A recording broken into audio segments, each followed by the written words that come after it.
And hello guys, and welcome back to my YouTube channel mga kapatid. Welcome back sa One Talk PH. At ito na nga po ang pinaka-latest na balita na ating nasagap ngayong araw mga kababayan. Bansang China merong babala o nagbigay ng kanilang ultimatum dito sa bansang Amerika matapos ngang i-deploy ng bansang Amerika mga kapatid yung kanilang offensive missile system dito sa loob ng ating bansa. Ito po yung napag-usapan natin mga kababayan, yung tinatawag nila na mid-range capability missile system. So nagalit kasi ang bansang China mga kapatid at nagbigay sila ng ultimatum dito sa bansang Amerika kung bakit nag-deploy sila ng kanilang missile system dito sa loob ng ating bakuran. Ano ba daw ang ibig sabihin ng pagdi-deploy ng bansang Amerika ng kanilang offensive missile system dito sa loob ng Pilipinas? At yan po ang ating pag-uusapan ngayon mga kababayan. Pero bago ang lahat, huwag kalimutang mag-subscribe at pakilike na rin po ang ating video para i-share pa ni YouTube sa iba pang hindi pa nakakapanood. Ito, pakinggan muna natin to mga kapatid. Sa Lunes, magsisimula na po ang Balikatan 2024 exercises sa pagitan ng Pilipinas at Amerika, bagay na kinagagalit ng China. Bukas na po yung Balikatan exercise mga kababayan. Bukas na po yan magsisimula. And ito nga mga kababayan, sabi dito ng ni Ed Linggau na kinakagalit umano ito ng bansang China. Ang hindi ko lang mag-gets dito mga kapatid kung bakit nagagalit ang bansang China dito sa ating isasagawang Balikatan exercise, samantalang noon pa man mga kababayan sinasagawa na talaga natin ito taon-taon. And siguro mga kapatid noong kapanahunan lang ni PRRD natigil itong Balikatan exercise dahil nga alam naman natin mga kababayan na itong si Duterte pro-China po siya. At yun na nga mga kapatid, tinanggalan niya ng pananggalang itong bansang Pilipinas sa pamamagitan ng pagsipa ng bansang Amerika, ng impluwensya ng bansang Amerika kasama yung kanilang mga military dito sa loob ng ating bansa. So ngayon binalik lang natin dahil si PBBM na nga po ang ating presidente at binalik na rin ni BBM ang alyansa natin sa Amerika. Ngayon nagagalit itong bansang China na para bang bago sa pandinig nila itong Balikatan exercise, samantalang matagal na itong mga kapatid. So hindi nila matanggap kasi mga kababayan na bumalik na uli ang alyansa ng Pilipinas at Amerika at sila ngayon itong tinataboy na naman ng bansang Pilipinas. Diba? Tuloy natin. Pero bago pa man magbalikatan, may ibang bagay na maaaring mas malaki at mas kinagagalit ng China. Nitong nakaraang linggo, nag-deploy ang US Army ng pinakabago nitong intermediate range ballistic missile dito po sa atin sa Luzon. Bahagi daw ito ng Salaknib 24, isang training exercise ng US Army at ng Philippine Army sa Fort Magsaysay, Nueva Ecija na nagtapos dapat ngayong araw. Ito guys, mid-range capability missile system pa lang yan. Gaya ng sabi ko nga sa inyo mga kapatid, hindi pa talaga ito yung pinaka-high-end na offensive missile system ng bansang Amerika. So paano na lang kaya mga kababayan kung yun yung dineploy ng bansang Amerika dito? Pero ganun pa man mga kapatid, kahit sabihin nating mid-range capability missile system lang itong dinala ng bansang Amerika dito sa atin, hindi rin basta-basta itong missile system na ito mga kababayan, dahil ito po ay isang offensive missile system. Ibig sabihin ng mga kapatid, pang-atake po ito. At yan nga po yung kini-question ng bansang China. Bakit daw dineploy yan ng bansang Amerika dito sa loob ng bakuran ng Pilipinas? Tuloy natin. Agad na alarma ang China. Pinapalala raw ng Amerika ang sitwasyon sa pagitan ng China at ng Pilipinas at ginugulo daw ang stabilidad sa rehiyon. Hindi naman pinapalala mga kababayan, gaya ng sabi ko sa inyo. Nandito ang bansang Amerika dahil kaalyado natin silang bansa. Hindi naman, wala namang, ni minsan mga kapatid, hindi nagbigay ng kanilang statement ang Amerika patungkol dyan sa West Philippine Sea. Maliban na lang doon sa pinuna nila ang bansang China kasi sobra-sobra kasi yung kanilang tawag nito pang babalahura sa atin dyan sa WPS. So hindi lang naman bansang Amerika ang pumuna sa kanila, maging yung mga ibang bansa pa na kaalyado ng Pilipinas, pinuna din naman talaga sila. So sa tingin ko wala naman dapat ikagalit ang bansang Amerika dahil natural lang naman na mag-react yung mga kaalyado nating bansa. Syempre marami silang nagmamahal sa atin eh. Samantalang sa bansa nila, sila po ay tinataboy, no, ng kanilang mga kaibigang bansa. Diba? Ikaw ba naman traidor kang klase ng bansa eh. Sino bang gaganahan sa'yo? Tingnan nyo na lang yung ginawa nila sa India, mga kababayan. No? Iilan na nga lang yung kaalyado nilang bansa, mga kapatid, tina-traidor pa nila. So ngayon, tingnan yung nangyari, mga kapatid. No? Pati yung India, gusto na rin silang durugin. Diba? Kaya itong China, mga kababayan, papansin na lang yung ginagawa nila ngayon. No? Nagpapapansin na lang dahil siyempre naiinggit sila na, alam mo yung parang bata na naiinggit sa kanyang mga dating kaibigan dahil mas hindi na siya pinapansin. Tapos yung mga dati niyang kaibigan, mga kapatid, no, may iba na rin kaibigan. Parang gano'n yung kwenta dito eh. Kahit ang China ngayon, kumbaga kinain ng inggit, mga kapatid. And especially na yung impluwensya nila dito sa loob ng ating bansa, yan na nga, no, unti-unti nang nawawala at humihina, mga baliktad. Unti-unti nang humihina at nawawala, mga kababayan, dahil nga dito sa presensya ng bansang Amerika. And later on, mga kapatid, hindi natin alam. Baka pagdating ng araw, wala nang mga China products dito na magsi-circulate sa loob ng ating bansa. Baka mas magalit dyan ang bansang China.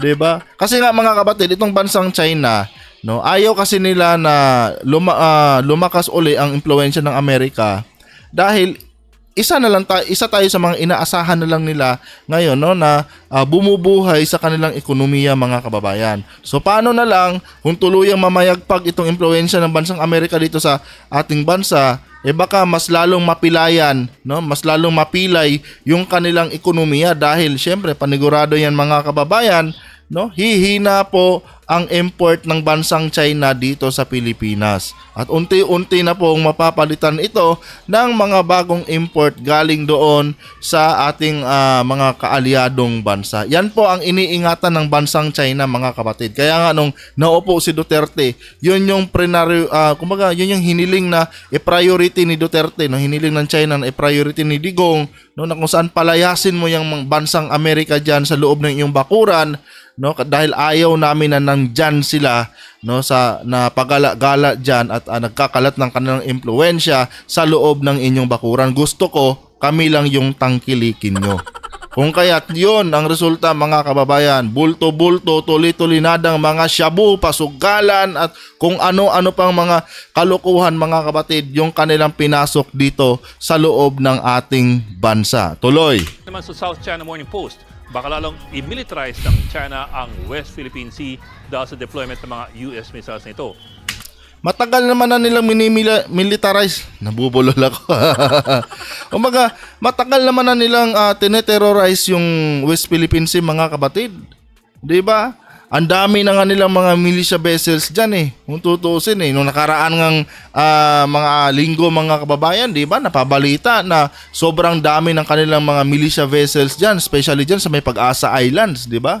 Naka-posting yung mga 50 yata, no? 50 na militia vessels nila dyan. So ano pang bago dito sa kanilang pinagsasabi na ite-terrorize nila, no? Mas lalo lang ite-terrorize itong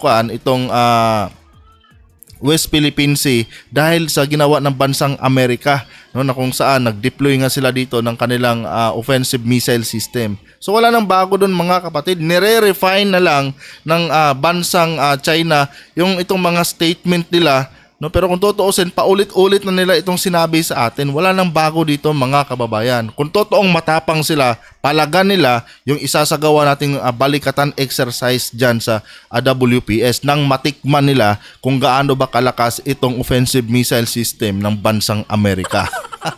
Tuloy. Bakit ito sensitibo sa China? Ang Typhoon po with one missile system kasi na pinangalanan po sa isang Greek monster ay ang pinakabagong missile system ng US na sinimula lamang i-deploy nitong nakaraang taon. Kita niyo, mga kapatid, pinakabagong missile system ito ng bansang Amerika.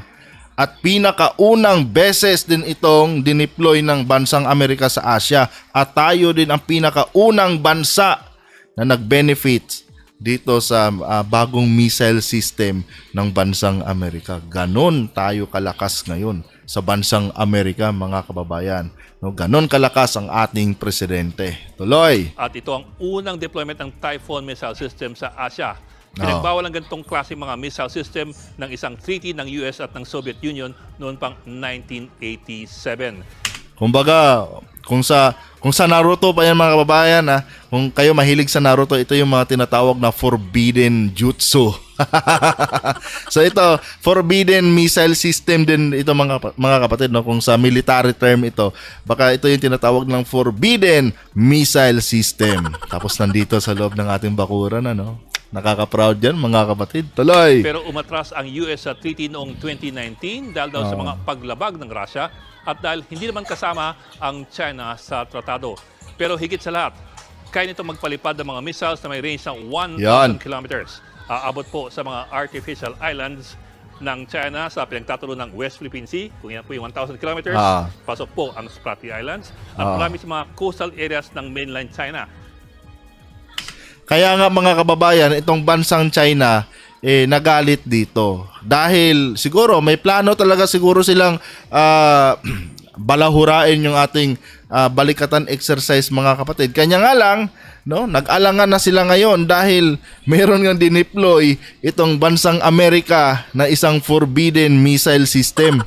Diba? Na po pwedeng dumurog sa kanilang mga militia vessels dyan sa may WPS. No, at pwede rin itong maabot yung kanilang kalupaan diyan mismo sa mainland China, mga kababayan. Kaya itong bansang China naasar, no? Bakit kasi? No, siguro may mga plano na silang lusubin o alam mo 'yon, may mga plano na silang sirain yung ating balikatan exercise, mga kababayan, kung kaya't ang dami nila ngayong mga militia vessels diyan sa may WPS. Kanya nga lang, baka nagbago yung kanilang plano noong malaman nila, mga kapatid, na meron nang nakadeploy dito sa loob ng ating bansa na isang offensive missile system. Tapos, isang bagay pa dyan, mga kababayan, itong missile system na ito ay pwedeng ilipat kahit saan, no? Isa yan talaga sa nakikita kong kinakaasar ng bansang China, mga kababayan, dahil mahirap kasing i-locate yung exact location ng missile system na yan dahil nga ito po ay may gulong, no? Kumbaga para itong mobile missile system. Kaya itong bansang China, mga kababayan, asar na asar sila dahil alam na kuha na nila yan, na-anticipate na nila na high-powered yung kuha na yan, missile system na yan. So sabi siguro ng China, parang mahihirapan na tayo tuloy na mag-interfere dito sa kanilang balikatan dahil kung sakali mang susubukan natin silang guluhin dyan, baka bigla tayong paliparan ng kanilang mga missile galing doon sa kalupaan ng Pilipinas.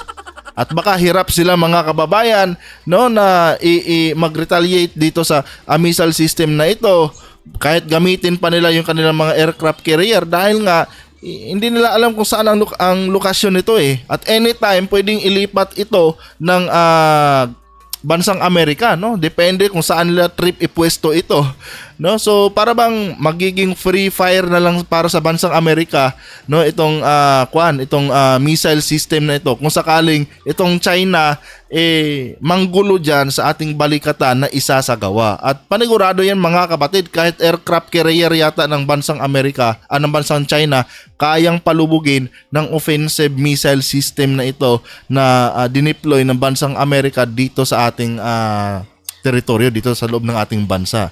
No, kaya yan yung isa sa nakikita kong dahilan kung bakit itong bansang China galit na galit sila. Dahil sobrang wide kasi ng range ng missile system na ito. At anytime soon, mga kababayan, basta pag sinubukang guluhin ng bansang China, magugulat na lang sila.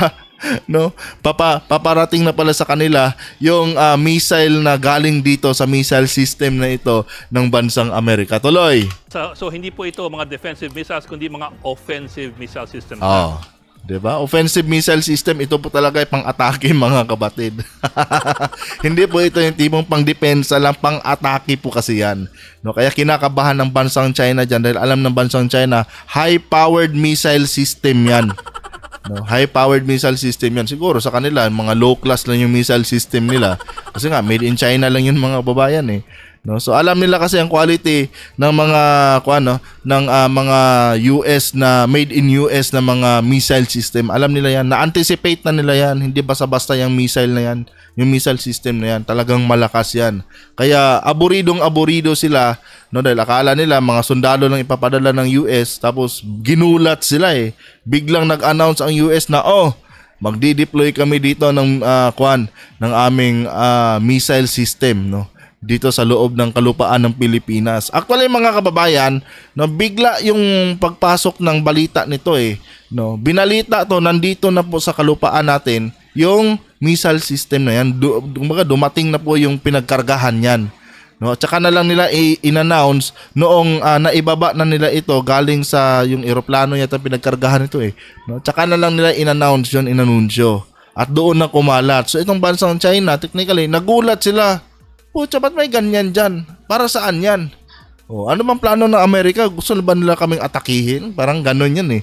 Yung pakiramdam ng bansang China. Pero hindi na alam, ito ay pang backup lang naman ito ng bansang Amerika, mga kapatid. Kung sakali lang na susubukan nilang tarantaduhin yung balikatan exercise, matitikman talaga nila kung gaano kalakas yung missile system na yan. Gaya na sabi ko sa inyo mga kababayan, hindi yan papayag ang US na madidihado sila sa mga ganitong activities or sa mga biglaang mga pag-atake. Ayaw nila ng ganun mga kababayan. Nadala na yan sila, no, sa noong na bomba yung Twin Tower nila, no, kung matatandaan nyo, no. Nadala na yan sila dahil sobrang open ng Amerika nung time na yun eh. 'Di ba? Hindi man lang nila napansin, no, na meron na palang mga ganong attempt, no, sa loob ng kanilang bansa. So ngayon, siguro lumaki na ulo ng Amerika, hindi na tayo pwedeng pakampante, no. Basta pagka may mga ganitong activities tayo, dapat naka-ready lagi tayo para just in case lang, meron tayong pang rebanse sa mga kalaban kung sakali. Tuloy natin. Ito rin ay kaya magpalipad ng mga hypersonic missiles na 4 times the speed of sound. Timing yan mga kapatid, no? Timing na timing yan dahil kahapon lang po mga kababayan, dumating na po yung BrahMos missile natin na galing ng India.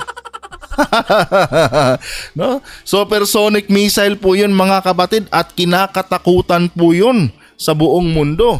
No? Kung tutuusin nga mga kapatid pinakauna din ang bansang Pilipinas, no, na pinagbigyan ng India na makabili ng supersonic missile na yun, yung BrahMos. So kung gano'n naman pala mga kababayan na may kakayanan itong mag-drive ng mga supersonic missile, no, I think para talaga isa talaga to doon, no, sa pinaghahandaan ng bansang Amerika. Siguro sabi ng bansang Amerika, 'di ba may BrahMos missile system, may BrahMos missile kayo diyan galing India.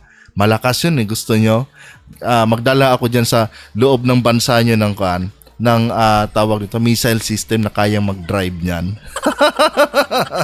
Kasi nga mga kapatid, yung BrahMos missile system na yon, no, according doon sa balita na aking napanood, anyway, ibablog ko naman dito yun according doon sa balita na aking napanood mga kababayan, intended po talaga yon dito sa ating mga Marines, no. Ibibigay po yun yata sa ating mga Marines, doon po yan gagamitin, just in case man na may gawing pag-atake itong bansang China, doon talaga gagamitin yung mga BrahMos missile na yan na binili natin galing sa bansang India. Kahapon lang po yan dumating mga kapatid, no, and perfect pala yan dito sa offensive missile system na dineploy ng bansang Amerika dito sa loob ng ating bansa. Nako, itong China talaga. Lagot talaga itong China pagpaluko-luko itong mga kababayan. Tuloy. Isa pang problema ng China, ang mga ito ay nasa mobile launchers na maaaring mag-deploy at redeploy na ilang beses. Kaya't mas mahirap silang hanapin ng mga kalaban. Yung pala term nun, mobile launchers, no? So, yun na nga mga kapatid, mobile launchers kasi yan. So, mahihirapan sila talaga dyan kung sakali mang gamitin ito ng bansang Amerika, no? Kung sakali may gagawin itong bansang China, mahihirapan silang ilocate, no, itong mga mobile launchers na ito, itong offensive missile system ng bansang Amerika, kung sakaling susubukan nila itong pasabugin.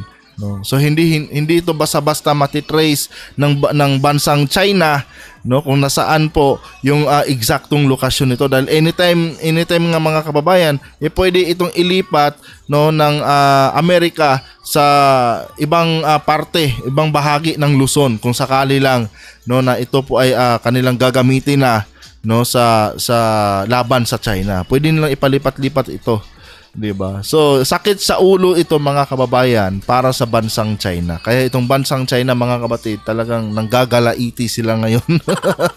Nanggagalaiti sila. Siguro nakaplano na yung mga gagawin nila, no, diyan sa WPS pag nagsimula na yung ating balikatan exercise. Kanya nga lang bigla silang natigilan mga kababayan dahil nga bigla lang din naman itong dumating, no? In-announce na lang nung nandito na, tsaka lang in-announce sa media, no, na dumating na itong itong mid-range capability missile system ng bansang Amerika, no. Tsaka lang naman talaga ito na balita nung nandito na sa kalupaan natin. Kaya itong bansang China, nagulat sila. Siguro plano na sila mga kapatid.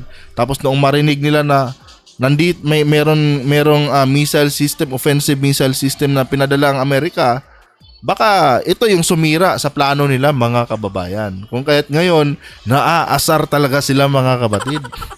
Sabi ng China siguro, pucha, ba't kasi may mga ganyan sila? Ibang klase kasi mga kababayan, no? Kung sakali lang, ibang usapan na kasi yon kung sakaling ang China magpadala ng kanilang mga missile dito sa ating kalupaan. Dahil ibig sabihin nun, no, gusto nilang sakupin, no? Ang pinapahiwatig nun, gusto nilang i-invade yung mismong kalupaan ng bansang Pilipinas. Ngayon, itong mobile launcher na to mga kababayan, ito kasi ay isang offensive, no? So hindi pwedeng sabihin ng bansang China na ginigira natin sila, no, kung sakali. No, dahil ito po ay pangkuan lang naman to. Kumbaga, gagamitin lang naman ito pag sinubukan ng China na guluhin yung ating balikatan exercise. Kaya nga sabi doon ni Colonel Lohico, Colonel ba General, no, na wala namang intention na gamitin 'yan, no. At yan lang naman ay dinisplay naman diyan, no, para lang naman yan sa balikatan exercise, pero hindi dinisclose doon, no, kung para talaga saan yung pinaghahandaan ng ng missile system na yan. Yun yung kinakaasa ng bansang China dahil alam na kasi nila kung para saan yung purpose niyang offensive missile system na yan. Tuloy! Inilipad po ito dito sa Pilipinas gamit ang mga higanteng C-17 Globemasters ng US Air Force. May sarili itong mga transporter at erector set. Ang isang mobile battery, meron pong 4 missile launchers. Pero sa kabila ng mga pangamba ng China, wala naman pong kasiguruhan kung permanenteng i-deploy ito o i-deploy itong Typhoon missile system dito sa Pilipinas. Ang alam lang po natin so far, nato lamang sila para sa Salaknib Exercise 24. Kung magiging permanente ang mga missile system sa Pilipinas, yan po ang bagay na kailangan pang klaruhin. Dahil maaaring ibang usapan na kung maaaring mag-deploy ng offensive missile systems ang Amerika dito sa Pilipinas. Yan po kasi ay maaaring labag o labas na sa Visiting Forces Agreement, sa Enhanced Defense Cooperation Agreement o yung tinatawag nating EDCA. So yan na guys, no? At least, di ba? Naka-prepare tayo sa mga posibleng mangyari just in case. Diba? Hindi naman masama manigurado mga kapatid. Alam kasi natin maging ang Amerika, alam ng Amerika na traidor ang galawan ng bansang China. Kaya't nagdala na sila, no, naniguro na sila para just in case lang magloko kayo, no? Pero wag kang mag-alala China, hindi naman pang matagalan yan dito Di ba? Hindi natin alam mga kababayan, ano? Hindi lang natin alam, no? Baka nga pagkatapos ng balikatan tanggalin dito yan. Pero pwede nilang i-display yan doon banda sa may Taiwan, no? So just in case na maghuramentado itong bansang China mga kapatid, no, pagkatapos ng balikatan exercise, posible pa rin silang maabot niyan, no, kung sa Taiwan lang din naman ibabagsak yan ng bansang Amerika. Dahil sa tingin ko mga kababayan, tatanggalin din yan dito ng US after ng balikatan exercise. Kasi yun nga ang purpose niyan sa nakikita ko, no, ang purpose kasi niyan pang just in case lang naman yan. Pang just in case lang na itong China mag-interfere sa ating balikatan exercise at harasin tayo, girahin tayo bigla doon, no? Meron silang pwedeng paliparin dyan. At syempre, no, sakto din yan doon, fit na fit yan doon sa ating BrahMos missile, isang supersonic missile galing sa bansang India. Nako, matitikman talaga ng bansang China yan pag nagkataon, mga kapatid. Anyway guys, hanggang dito lang itong video na ito. Kung nagustuhan niyo pa ating content ngayon, huwag kalimutang mag-subscribe at pakilike na rin ang ating video. Adios.